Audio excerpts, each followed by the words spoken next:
Pada video pembelajaran kali ini kita akan belajar bagaimana cara menolong orang yang mengalami henti jantung bila kita mendapati situasi tersebut di sekitar kita. Pengetahuan ini penting untuk diketahui oleh setiap orang mengingat bahwa masalah henti jantung dapat terjadi pada siapa saja dan di mana saja. Pengetahuan ini tidak hanya perlu diketahui oleh tenaga kesehatan tetapi oleh orang awam sekalipun sebaiknya mengetahui hal ini. Apabila kita berada dalam situasi di mana ada seseorang dewasa atau usia remaja ke atas yang kita curigai mengalami henti jantung atau tidak sadarkan diri, mungkin kita perlu membantunya. Pertama, periksa lingkungan untuk memastikan situasi aman bagi korban, aman bagi penolong, dan situasi lingkungan aman dan tidak membahayakan. Misalnya di jalan, korban dipindahkan ke pinggir jalan. Langkah yang kedua, cek respon korban dengan cara menepuk bahunya. Tanyakan, "Pak Bu, apakah Anda baik-baik saja? Bisa dengan suara saya, atau buka mata?" Jika tidak ada respon, cubit pada lengan atau kulit dada dan cek apakah korban mengeluarkan respon suara atau gerakan. Jika tidak ada, lanjut ke langkah berikutnya. Jika tidak ada respon, segeralah minta bantuan dengan berteriak, "Tolong, ada korban tidak sadar, hubungi ambulans, dan kalau bisa ada yang bisa bantu saya di sini. Tolong bantu saya." Cek apakah jantung berdenyut dengan memeriksa nadi leher, apakah ada denyutan atau tidak. Waktu mengecek cukup 10 detik, perhatikan cara mengecek dan posisi tangan sehingga tidak salah. Jika tidak ada denyut, maka kita anggap pasien henti jantung dan harus segera kita berikan pertolongan dengan pompa jantung atau istilah lainnya pijat jantung.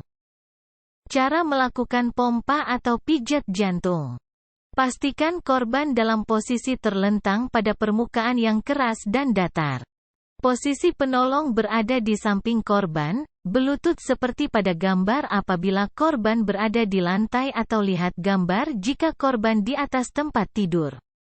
Letakkan salah satu tumit tangan pada bagian tengah dada di antara garis puting atau bagian setengah bawah dari tulang dada atau lihat pada gambar. Letakkan tangan yang satunya di atas tangan Anda yang pertama, pertahankan lengan Anda tetap tegak dan siku lurus, badan agak dicondongkan ke depan. Lakukan penekanan dengan cepat dan teratur sebanyak 30 kali dengan kedalaman sekitar 5 cm. Kecepatan kira-kira 100 kali dalam 1 menit. Penekanan teratur. Setelah menekan, biarkan dada kembali mengembang baru ditekan kembali. Tapi harus cepat dan tangan jangan diangkat dari posisinya di tulang dada. Ingat kecepatan 100 kali per menit. Hitung dengan suara yang agak keras 1, 2, 3, sampai 30. Langkah keempat adalah periksa jalan napas. Cek apakah ada sumbatan atau tidak.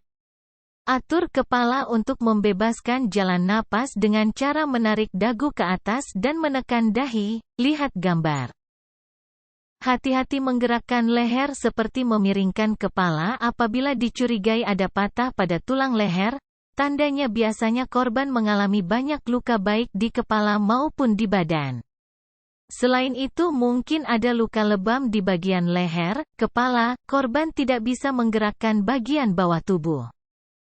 Bila tampak ada sumbatan, sedapat mungkin miringkan kepala korban, kemudian masukkan jari telunjuk dan jari tengah ke dalam mulut korban untuk mengeluarkan sumbatan. Kedua jari bisa dililit dengan kain jika sumbatan berupa cairan kemudian dimasukkan ke dalam mulut. Lakukan sapuan untuk mengeluarkan sumbatan. Bila tidak ada sumbatan jalan napas, berikan 2 kali tiupan napas pada mulut, pencet lubang hidung, atau tiupan pada hidung, rapatkan bibir korban. Mulut penolong menutup mulut korban jika diberikan melalui mulut, atau mulut penolong menutupi hidung korban jika diberikan melalui hidung. Antara satu napas dengan napas berikutnya, berikan kesempatan udara keluar baru Anda tiup lagi. Upayakan melihat ke arah dada pasien pada saat meniup untuk melihat apakah dada mengembang atau tidak. Untuk mencegah penularan penyakit, pada saat meniup bisa menggunakan kain penutup yang agak tipis, berhasil apabila dada mengembang.